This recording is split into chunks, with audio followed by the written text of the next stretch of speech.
Hello everyone, and thank you for joining my channel once again.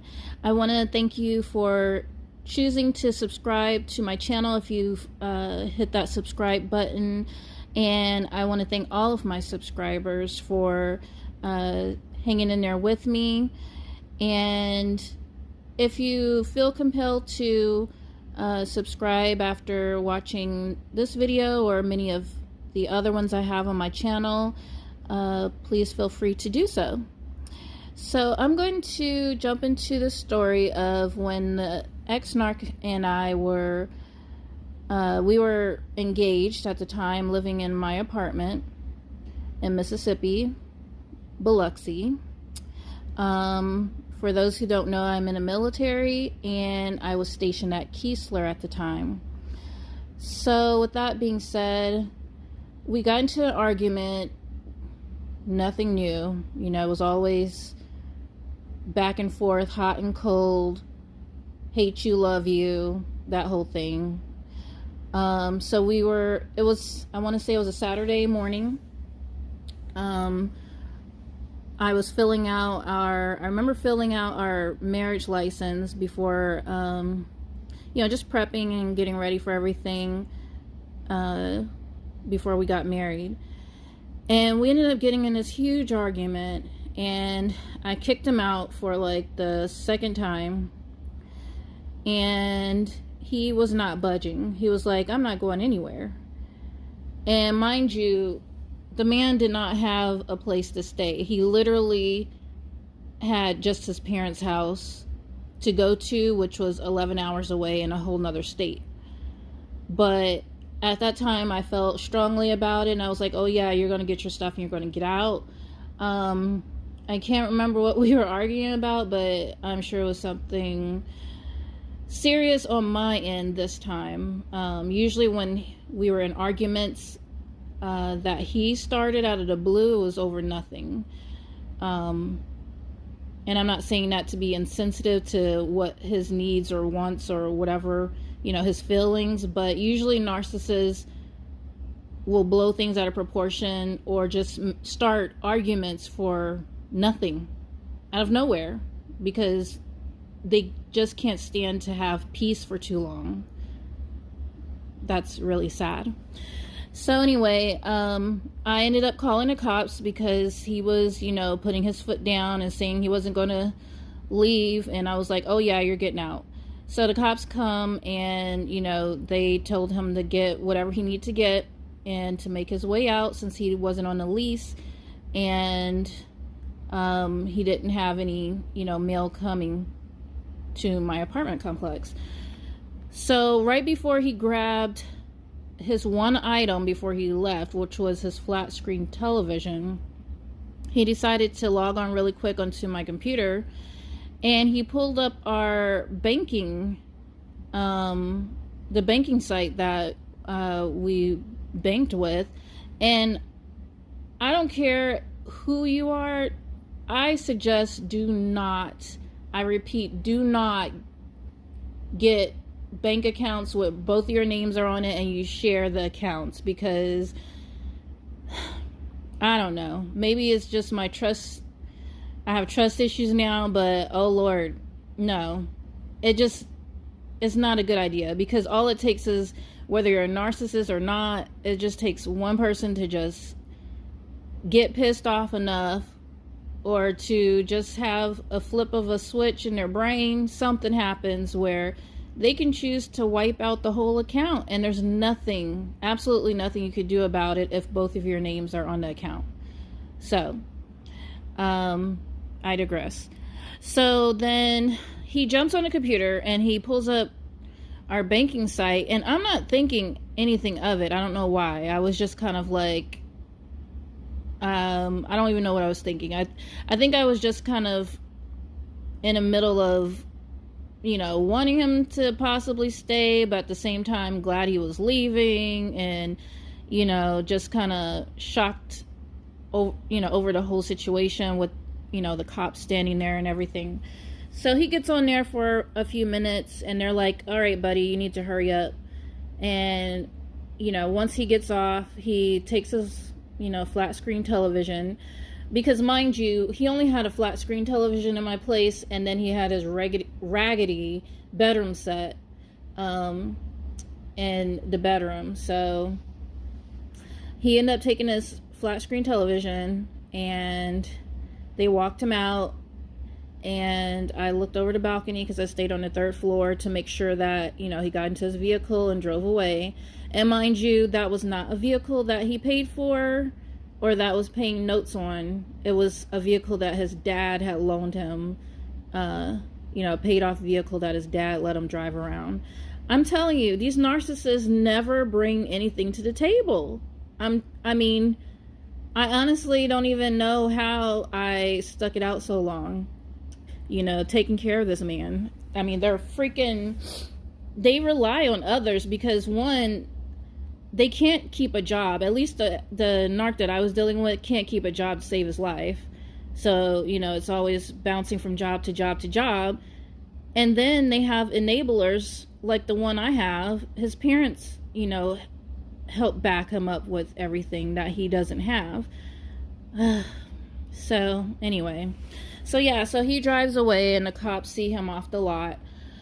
And I just kind of like, I don't know, out of nowhere, I mean, as soon as he leaves the lot and the cops see him off, alarm bells go off in my head like, oh my God, you know, like I just got paid, you know, from the military, and, you know, it wasn't like I was rich or anything, but it was time to pay my apartment, my monthly apartment fee and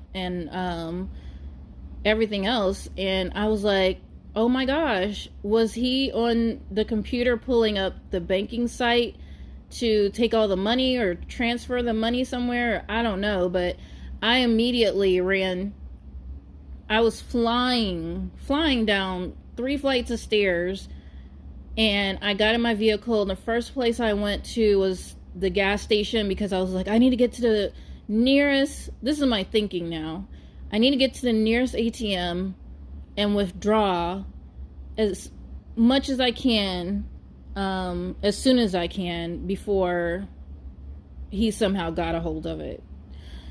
And at this time, I'm thinking, you know, maybe he hadn't actually, well, I'm praying that he hadn't transferred or taken any of the money out of our shared account, but, you know. So I get to the ATM, and it only this particular ATM only would only let you get out $200 at a time. And so I was like, I don't care how long I have to stand here, but I will continue to withdraw until I get every penny out, until most of it out.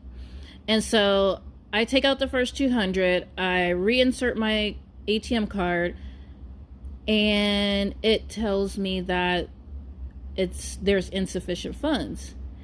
And like clockwork, I don't know if this guy was like sitting in his car looking at the account,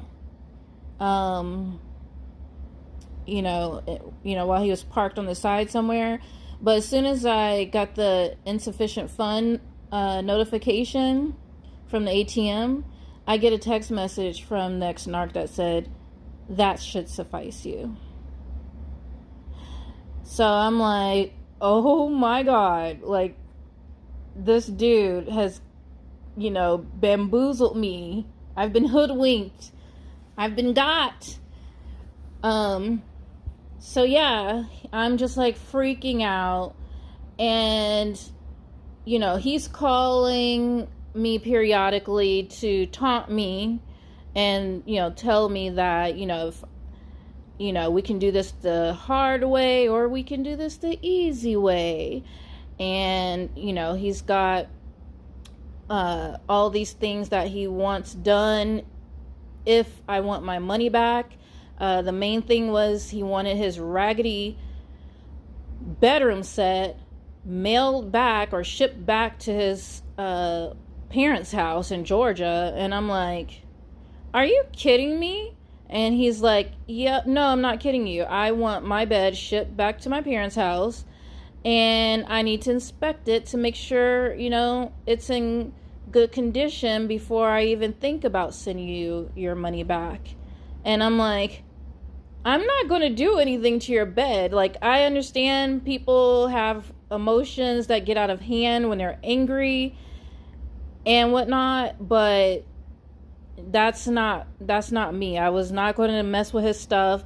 It was already, chipped. It was like a wood frame bed. It was already chipped. It wasn't like it was, an expensive thing, but I didn't have any money to ship it to him, and I let him know that because he had, taken all the money out. And he was just like, that's not my problem. You should have thought about that before you kicked me out. And I'm like, you piece of scum. And I'm like, how am I going to pay for my, my monthly apartment, my rent? And he's like, again, you should have thought about that before kicking me out. And I'm like, and then he would hang up. And so I ended up getting on the phone with one of my girlfriends at the time, and I was telling her my sob story. And the first thing she said was, girl, you need to get off the phone with me and get on the phone with your bank. And I'm like, I'm too scared to call the bank because I already know what they're going to say. They're going to tell me, too bad, so sad, both of your names are on an account. There's nothing we can do. But she insisted that I do it, and so I reluctantly called. And once I told the sweetest woman I've ever talked to at the time, she listened to what I had to say. She said, let me look into your account. Let me take a look. And so she took a look into the account, and she goes, oh, honey, the money is all still there. He just put a hold on it. Like, he just, blocked you from getting to it, But she said, the money is all there. What do you want me to do at this point?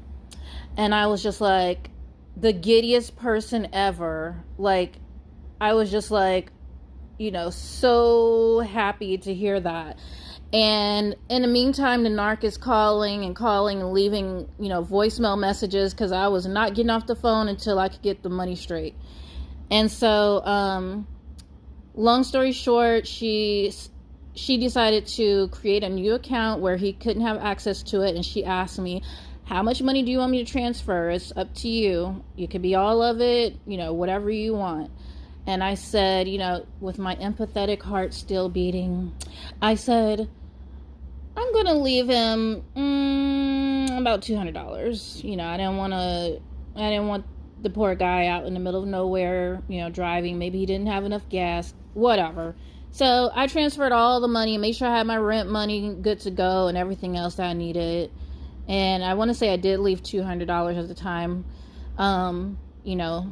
if he decided to go in there and get something. So I ended up getting off the phone, and I listened to all the crazy, wilding out voicemail messages that he left, just nonsense.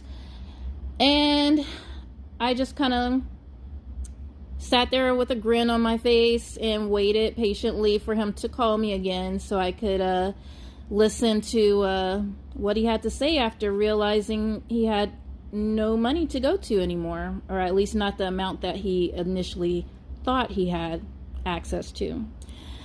And it didn't take long. He called me, and he was legit gone from raging to talking as soft as a puppy dog.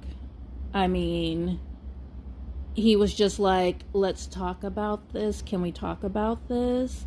It just deflated his poor little balloon. And so I just couldn't help but, chuckle quietly, I chuckled loudly as I had him on mute. But, yeah, that story is to say, if there's red flags as big as someone stealing money and, not caring about how you're going to get, your next meal or live or whatnot, don't let another red flag go by. End it right there. Thank you for sharing your time with me. And if you like the video, please give me a like, and don't forget to comment below, and I'll see you all in the next video.